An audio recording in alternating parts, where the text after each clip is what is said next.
that flour. Every day is a busy day for the engines of the Narrow Gauge Controllers Railway. They toot hello as they pass each other on the hills. Puff and puff at the transfer yards. And push and pull freight cars at the wharf. Early one morning, Thomas was at the wharf. He liked the wharf.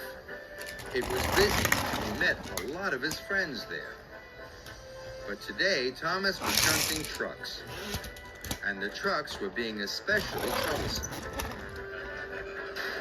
It was taking all of Thomas's puff to keep them in order.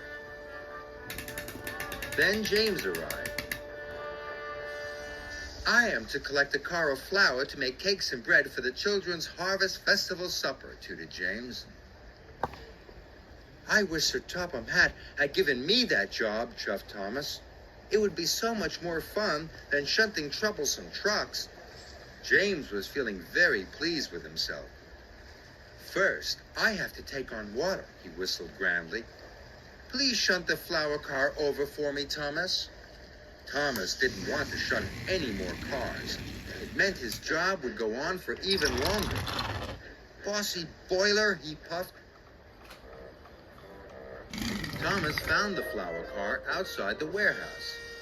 He wanted to move James's car as quickly as he could, so Thomas wasn't taking care.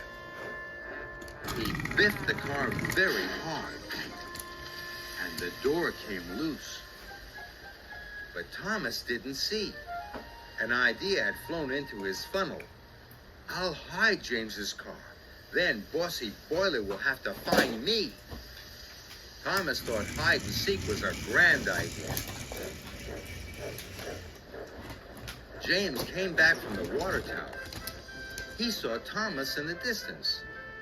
And James saw that falling from the car was a trail of flour. "Stop, Thomas!" whistled James. "Flour is falling out of your car!" But Thomas was too far away to hear. Thomas puffed into the warehouse to find somewhere to hide.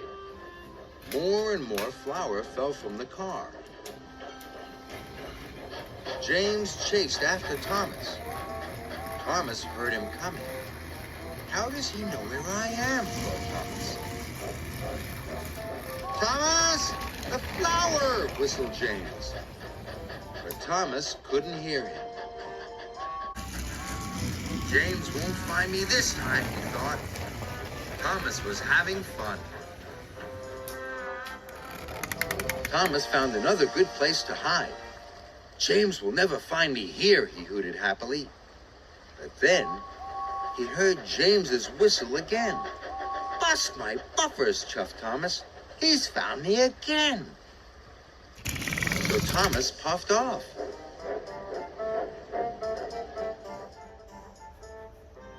Thomas had reversed behind some freight cars. "James will never find me here," he tooted cheerily. But just then, he saw James come around the bend. "Thomas!" puffed James. He was very cross. "You've left a trail of flour all over the wharf." "Cinders and ashes!" cried Thomas. "I must have biffed the car so hard that the door came loose." Thomas didn't feel cheery anymore. "If I've lost all the flour, there'll be no cakes and bread for the children's Harvest Festival supper," he wished sadly.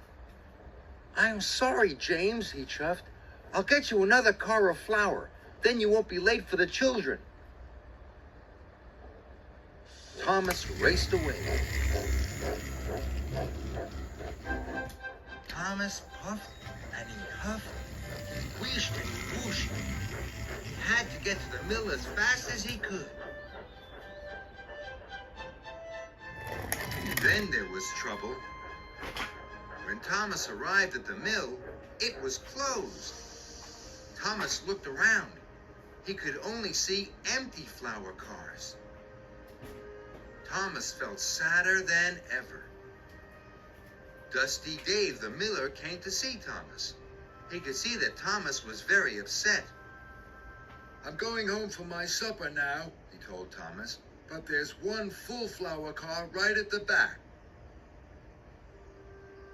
Thomas saw the flour car, but there were lots of other cars in the way. He needed help. Thomas whooshed back to the wharf. He would have to ask James to help him. James was waiting. He was still very cross.